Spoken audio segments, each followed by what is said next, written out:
Bonjour à tous, c'est Alexandra d'Astrologie Guidance de Vie. Alors je vous retrouve aujourd'hui dans cette nouvelle vidéo podcast de Synastrie d'astrologie relationnelle pour évoquer avec vous le placement du soleil d'une personne dans la maison 8 de l'autre personne.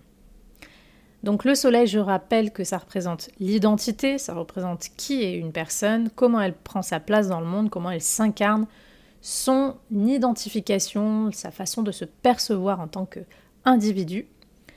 Et puis la maison 8, dans le thème d'une personne, alors c'est un secteur complexe parce qu'il représente l'inconscient. Donc au niveau plus concret, la maison 8 va nous parler des ressources, ce qui touche à l'argent, mais souvent à l'argent qui est partagé. Donc par exemple, ça peut être des ressources partagées avec un époux, une femme, ça peut être des ressources que l'on hérite de sa famille. Ça, c'est la maison 8, c'est-à-dire que c'est l'argent que finalement on obtient de l'extérieur ou qu'on partage avec l'extérieur. Donc ça, c'est au niveau concret. Au niveau concret, la maison 8 peut également parler de tout ce qui est intervention chirurgicale, toutes ces choses-là. Maintenant, c'est vrai que la maison 8 a quelque chose d'assez complexe, d'assez imperceptible parfois, parce qu'elle représente tout ce qui vient de l'inconscient. Donc l'inconscient est différent et propre à chacun. Donc forcément, ce qui se trouve dans l'inconscient de l'un et de l'autre, ça va vraiment se diversifier. Donc c'est une maison, c'est un secteur qui est complexe, qui parle de profondeur, qui parle de tout ce qu'on peut avoir dans l'inconscient, des peurs, des désirs, des traumas, des névroses, plein de choses comme ça. Ça représente la maison 8 aussi, là où on peut vivre des profondes transformations, que cela soit par des crises, des choses désagréables ou des événements plus agréables, toute transformation confondue. La maison 8 nous parle aussi du lien au pouvoir, qu'il soit le bon ou le mauvais pouvoir, c'est-à-dire le pouvoir que l'on pourrait chercher à avoir sur les autres, par le contrôle, la domination, ou le pouvoir que l'on accepte que les autres ont sur nous. Si on accepte de perdre son pouvoir pour laisser les autres avoir du pouvoir sur nous. Tout ce qui nous confronte à cette notion de pouvoir, et le bon pouvoir, c'est dans le sens de se connecter à nos ressources intérieures, à notre propre pouvoir intérieur, à nos ressources qui nous permettent de nous transformer. Et donc, finalement, ça représente aussi donc, tout ce qui est capacité de survie, de résilience. Ça, c'est la maison 8 aussi. La maison 8 va également nous parler d'intimité émotionnelle et sexuelle. Mais elle va aussi, comme je l'ai dit au début, parler de tout ce qui est un peu sombre en nous, possiblement, parce que ce sont souvent des choses de l'inconscient qui peuvent toucher des blessures, qui peuvent toucher des choses qu'on n'a pas réglées. Donc qu'est-ce qui va se passer justement lorsqu'une personne met son soleil, c'est-à-dire son identité, ce qu'elle est, comment elle prend sa place dans le monde, qu'est-ce qui va se passer lorsque cette personne va mettre vraiment sa force d'être, sa force active, ce qu'elle est dans ce secteur un peu sombre, un peu abyssal de notre vie, de notre être.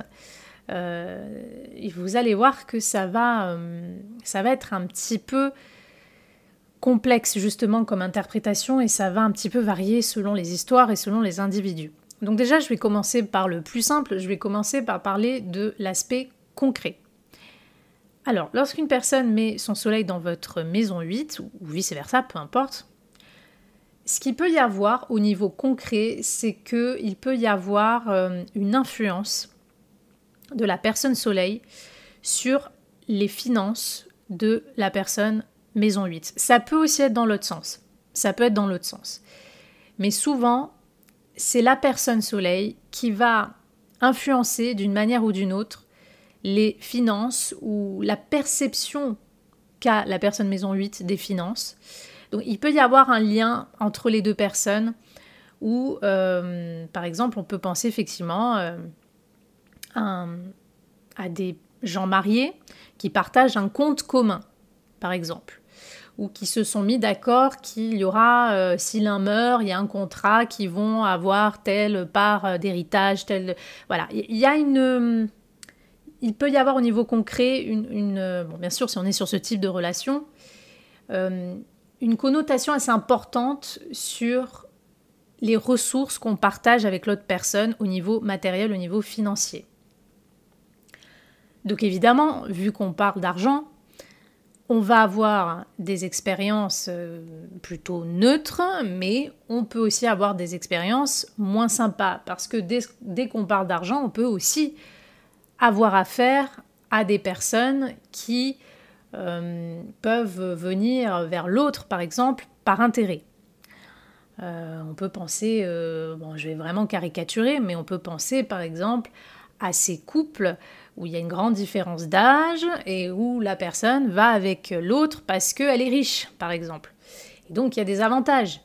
Voilà, on peut penser à ce genre de relation. Il peut y avoir des questions d'intérêt. Il peut manquer une neutralité parce que finalement, l'un des deux ou les deux, ils trouvent leur compte par rapport aux ressources de l'autre. Donc, imaginons que la personne maison 8 a un héritage ou reçoit un héritage. La personne soleil peut essayer d'influencer, de mettre son grain de sel. C'est pour ça que je dis que c'est quand même intéressant de voir qui met son soleil dans la maison 8 de l'autre, parce que selon la personne, selon ses intérêts, selon l'individu, il peut y avoir parfois des questions un peu de cet ordre-là.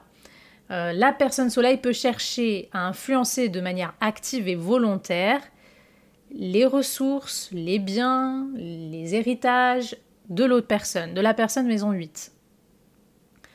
Donc, si on est dans une relation proche, forcément, amoureuse, familiale, voilà, c'est important de voir un petit peu comment cette influence se fait, pourquoi, quel est le but. Il faut voir un petit peu ça. Après, ça peut être dans l'autre sens aussi.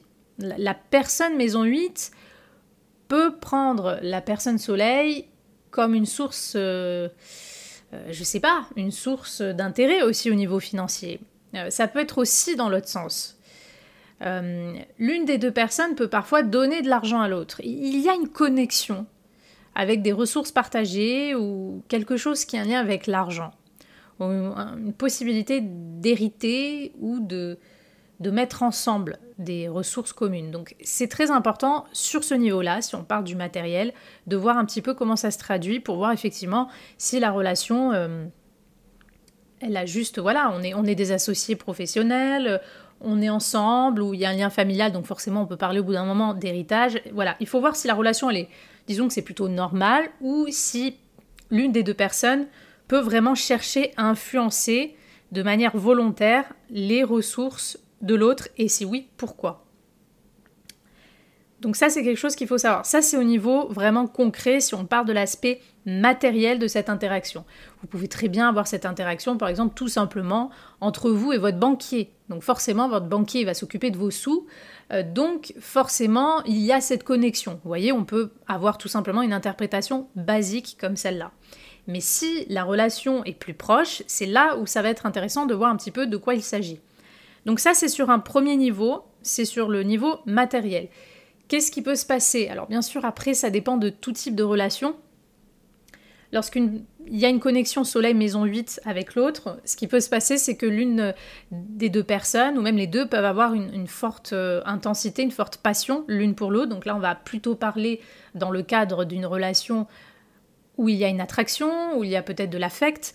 Donc effectivement, on peut s'éveiller, ou l'un peut éveiller chez l'autre, en tout cas, de fortes pulsions, de fortes passions. Il peut y avoir une forte attraction sexuelle aussi. Donc il peut y avoir une forte intimité émotionnelle et sexuelle entre les deux personnes. L'une des deux personnes peut... l'une des deux personnes peut chercher peut-être là aussi à influencer la sexualité de l'autre, peut avoir un fort impact sur la sexualité de l'autre. Donc il faut voir pourquoi. Donc voilà, l'intimité émotionnelle, l'intimité sexuelle, c'est quelque chose qui peut se voir également dans ce type de contact. Ensuite, il peut y avoir aussi l'idée que l'une des deux personnes ou les deux peuvent se réveiller des émotions assez fortes. Donc voilà, là aussi c'est important, c'est un cas de figure où c'est bon de voir un petit peu si la relation est saine ou pas. Parce que le secteur de la maison 8, traditionnellement, elle représente le signe du Scorpion dans son symbolisme. Le secteur de la maison 8, c'est toujours un secteur où il peut y avoir parfois le pire qui ressort des êtres humains, parce que c'est comme si on se parle d'inconscient à inconscient. Donc on se raisonne des défauts, des blessures, des failles, des choses non résolues, on se réveille des choses très profondes. Donc selon ce qui est réveillé, forcément, il peut y avoir toutes sortes d'émotions et parfois de patterns déséquilibrés qui peuvent émerger entre deux personnes qui ont, comme tout le monde, un travail à faire de guérison, de conscientisation, etc. Donc la maison 8 chez quelqu'un, c'est aussi là où, comme je l'ai dit plus tôt dans la vidéo, c'est là où on peut se heurter au pouvoir des autres, mais c'est là aussi où on peut chercher à avoir du pouvoir. Donc, dans les mauvais côtés, si on a affaire à une personne maison 8 qui est contrôlante, manipulatrice, qui cherche à avoir un pouvoir de la mauvaise façon, on peut avoir affaire à une personne maison 8 qui peut chercher à contrôler la vie de la personne soleil, qui peut chercher à tout savoir, à avoir des informations de la personne soleil, qui peut chercher à avoir une forme d'influence sur l'être, sur ce qu'est la personne soleil. Mais ça peut aussi être le contraire. La personne soleil peut chercher à... peut justement incarner cette figure de pouvoir ou qui va chercher à avoir un pouvoir. Et la personne maison 8 va justement être confrontée à ce type d'individu et va donc devoir faire un travail de réflexion. Est-ce que le pouvoir que cette personne soleil cherche à avoir sur moi, est-ce qu'il est juste? Est-ce qu'il est sain? Est-ce que c'est un pouvoir dans le sens juste de quelqu'un qui est peut-être un peu protecteur, qui veut chercher à conseiller? Ou est-ce que c'est quelqu'un qui cherche à abuser, qui cherche à contrôler? Il peut y avoir des jeux de rapport de force ou de pouvoir entre les deux personnes. Ça peut passer, comme je l'ai dit, j'ai évoqué le sujet de l'argent tout à l'heure. Ça peut passer par le domaine de l'argent. Ça peut aussi être ça, l'une des deux personnes qui peut chercher à avoir du contrôle sur l'autre par le fait de l'attacher financièrement. Par exemple, encore un autre exemple, un autre cas de figure. Donc, en fait, quand il y a ce contact entre deux personnes, il y a toujours cette idée de se poser la question: est-ce que moi je cherche à avoir du pouvoir ou du contrôle sur cette personne? Si oui, pourquoi? Qu'est-ce qui est réveillé en moi? Ou est-ce que cette personne cherche à avoir du pouvoir, du contrôle? Elle cherche des informations, elle cherche à s'immiscer dans mon intimité, dans le profond de moi-même et de ma vie? Et si oui, pourquoi? Parce que souvent, il peut y avoir ce genre de schéma qui se réveille entre les deux individus. L'une des deux personnes, voire les deux, peut chercher même à fouiller sur l'autre, à s'immiscer vraiment dans le jardin secret de l'autre. Donc, il faut essayer de comprendre pourquoi. Si on est dans une... par exemple, c'est très conseillé dans ce cas-là. Si on est dans une relation de psychologue à patient, c'est normal. C'est son but, de fouiller, de toucher, de titiller l'inconscient, d'amener la personne à sa propre résilience, à sa transformation. Mais si l'on est entre deux personnes, deux individus, ou l'un des deux en tout cas, qui a une tendance malveillante ou manipulatrice, on peut aussi voir dans ce genre de contact entre deux personnes des relations toxiques, des relations abusives, parce que d'une façon ou d'une autre, à un moment de la relation, l'une des deux personnes, ou les deux, à différents moments, peu importe, va chercher à... où il y aura ces thématiques en tout cas de contrôle, de pouvoir, d'emprise parfois sur l'autre. Donc déjà sur quoi? Est-ce que c'est juste de la jalousie, de la possessivité? Est-ce que c'est vouloir aller vers l'autre juste pour avoir des intérêts sexuels? Est-ce que c'est avoir envie d'avoir une emprise sur les finances de l'autre? Tout ça, ce sont des thématiques qui sont possibles avec ce genre de contact. Il peut y avoir aussi des passions destructrices, parce qu'on se réveille quelque chose d'intense. Vous savez, à l'énergie un petit peu plutonienne, à l'énergie de la maison 8, il y a toujours un peu ce goût inconscient, je dis bien inconscient, à la douleur. Ce goût inconscient à ce qui, quelque part, va nous faire souffrir ou va nous mettre dans l'inconfort. Parce que l'être humain au niveau inconscient, ça va lui permettre justement de toucher des profondeurs et de le faire travailler. Donc tout se fait vraiment un petit peu à l'envers du décor. Donc c'est pour ça que des fois, quand on a ce contact avec une personne, on peut rester aussi, on peut se complaire aussi sans le vouloir, hein, c'est pas forcément voulu, mais on peut se complaire dans des relations, des schémas qui sont déséquilibrés. Parce qu'il y a beaucoup de passion, parce qu'il y a beaucoup d'attraction. La maison 8, c'est la maison des extrêmes. Donc c'est l'endroit aussi où on peut faire naître chez l'autre une obsession, on peut se heurter à une personne qui est complètement obsédée par soi, ou nous-mêmes, on peut devenir complètement obsédé par une personne. Donc vous voyez, c'est vraiment la maison des extrêmes. Et quand on parle d'extrêmes, on parle de quelque chose qui n'est jamais bon, parce que tôt ou tard, les extrêmes amènent aussi à des événements extrêmes. Donc c'est très important lorsqu'il y a ce contact de voir, s'il y a des intérêts mutuels, où l'un des deux va vers l'autre pour un intérêt, qu'il soit sexuel, qu'il soit financier, parce que souvent ça tourne autour de ça. Ou est-ce qu'une personne fouille? Vous savez, ça peut être, je sais pas, ça peut être tout simplement quelqu'un dans votre travail qui cherche à vous faire tomber, qui va fouiller, qui va chercher des informations sur vous pour essayer de porter atteinte à votre réputation, qui va chercher des choses secrètes, des choses que vous ne montrez pas, que vous ne dites pas à tout le monde. Donc justement, il y a en fait ce dévoilement, cette nudité dans la maison 8. Donc en fait, dans la maison 8, c'est aussi tout ce qu'on cache, tout ce qu'on garde secret, tout ce qu'on ne dévoile pas, tout ce qui est au fond de nous. Donc c'est sûr que du moment que une personne soleil vient mettre son être, tout son être prend sa place dans ce secteur de nous, ça peut aussi être des relations où on peut se sentir à l'aise et en confiance avec cette personne pour se confier. Donc il peut y avoir des relations très proches au niveau intime, dans la confidence, c'est-à-dire on confierait peut-être à cette personne des informations, des choses sur nous que l'on ne dit à personne d'autre. Donc il peut y avoir un degré d'intimité, mais il peut aussi y avoir l'idée que voilà, on peut avoir affaire à une personne qui va chercher, qui va peut-être aller trop loin dans notre espace privé, qui va chercher des informations. Et ça peut nous mettre dans l'inconfort. Donc c'est très important de vous questionner toujours lorsque vous voyez ce contact, si vous avez ce contact avec quelqu'un, peu importe qui vous êtes, si vous êtes la personne soleil ou la personne maison 8, c'est très important toujours de vous questionner sur ces thématiques de pouvoir. Est-ce que je sens que cette personne essaye de chercher quelque chose de moi, de ma vie, essaye de s'immiscer un peu trop, un côté un peu intrusif. Et pourquoi? Est-ce que c'est juste une curiosité comme ça, ou est-ce qu'elle cherche quelque chose de précis? Est-ce que cette personne cherche à avoir du pouvoir sur moi, ou est-ce qu'elle réveille une envie en moi d'exercer un pouvoir ou un contrôle sur elle? Il y a vraiment, c'est ce genre de thématique qu'il faut, ce genre de questions qu'il faut vous poser lorsque vous avez ce genre de contact avec quelqu'un. Parce que souvent, c'est ces thématiques-là qui vont être réveillées. Pareil, on revient au concret. Est-ce que cette personne, je vois qu'elle me parle d'argent, ou elle essaye de m'influencer, m'influencer par rapport à mon argent, ou à ce que j'hérite, ou ça sent déjà quelque chose d'un peu mauvais, d'un peu bizarre.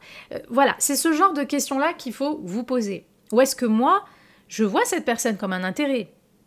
Je me sers peut-être de cette personne, ou je vais vers cette personne parce qu'elle a des biens, elle a une sécurité, elle a un confort matériel qui finalement m'arrange.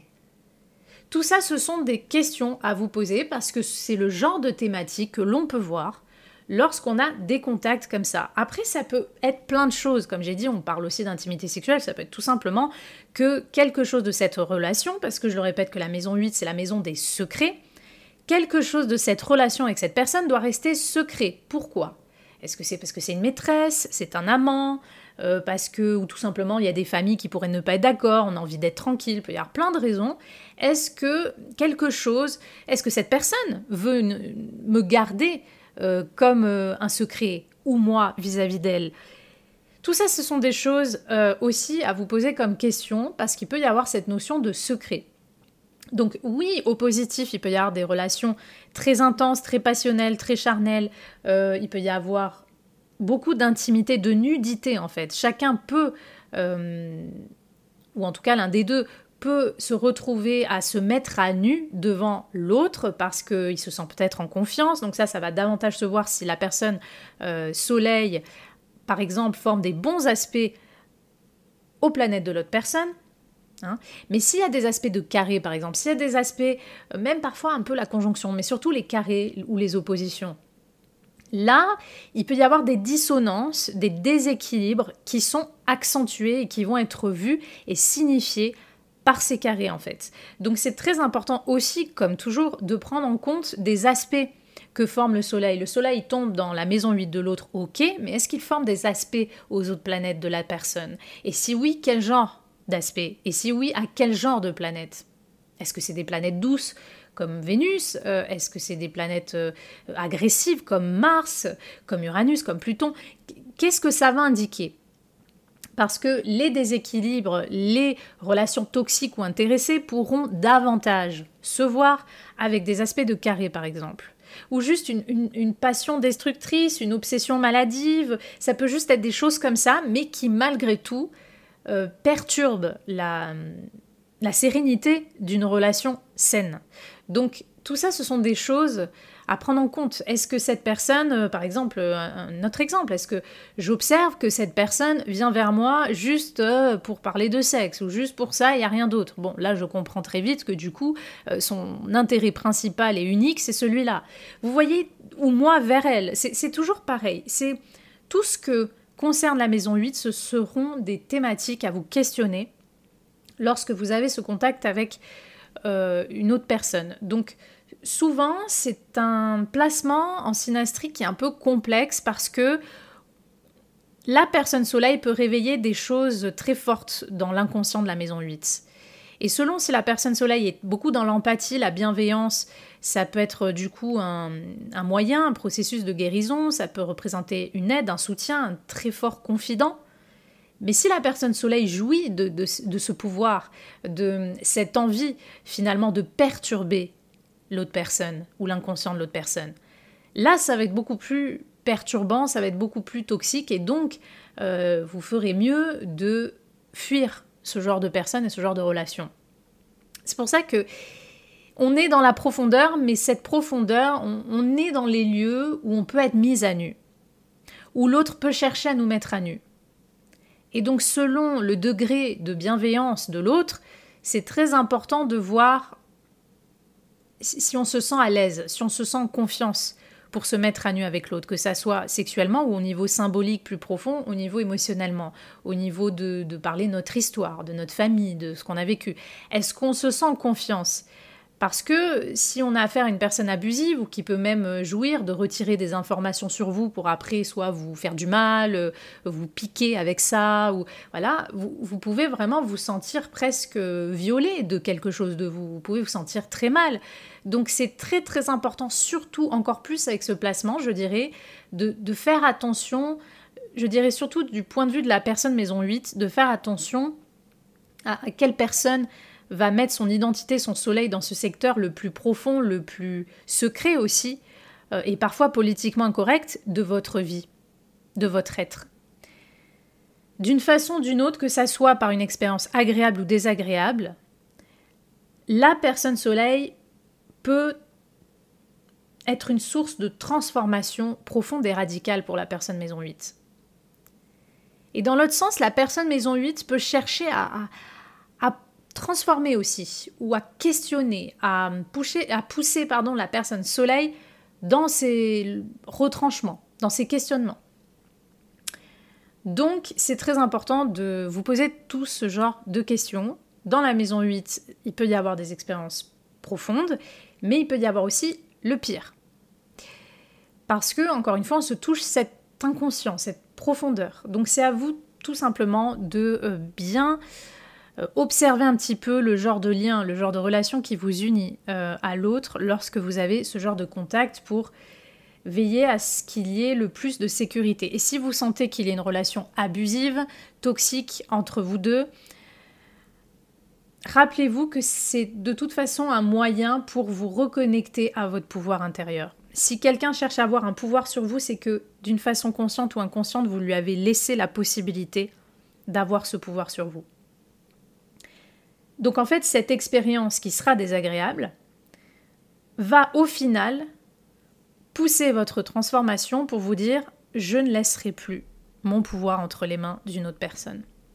Je vais renaître, typique de la maison 8, je vais renaître, je vais me transformer pour que ce genre d'événement, ce genre de relation, ce genre de situation n'arrive plus. Donc en fait, tout ce qui se passe en maison 8, même si c'est désagréable, voire même très désagréable, ça reste bénéfique parce que ça va servir votre transformation et votre évolution. Mais pour ça, il faut accepter les leçons de la maison 8. Parce qu'il y a des personnes qui continuent d'accumuler les unes après les autres des relations toxiques. Qui continuent à rester dans ce schéma « je laisse mon pouvoir entre les mains des autres ». Tant que vous n'avez pas compris que la maison 8 vous pousse, ou pousse à l'autre en tout cas, à se connecter à son propre pouvoir, mais le pouvoir sain, c'est-à-dire la confiance en soi, la capacité de renaître, de trouver les forces et les ressources en soi, le fait de tirer des leçons des mauvaises expériences passées, tant que vous n'avez pas compris ça, vous allez répéter les mauvais côtés qu'a pu amener la maison 8 dans votre vie, si vous êtes vous concerné par cette maison, dans le contact à une personne. Donc si vous vivez des choses traumatiques ou difficiles, même si c'est l'autre, c'est sa faute, entre guillemets, mais l'autre, si l'autre est toxique, des gens toxiques et des gens cons, vous en aurez tout le temps. Le problème, au final, c'est pas l'autre, c'est vous. C'est quel pouvoir je mets entre les mains de cette personne, ou d'une autre personne, d'une prochaine potentielle personne. Et en fait, c'est ça que vous questionne la maison 8. Donc la maison 8, au final, pousse toujours à une transformation. Après, il peut y avoir effectivement des rencontres transformatrices très positives, très agréables. Mais tout ce qui vient dans la maison 8 va toucher quelque chose de très intense dans l'individu. Donc c'est très important de voir un petit peu justement comment ça va émerger. Qu'est-ce qui va émerger comme comportement et comme type d'émotion. Donc voilà ce que je pouvais vous dire sur ce contact. J'espère que cette interprétation vous aura plu et moi je vous dis à bientôt pour de prochaines vidéos.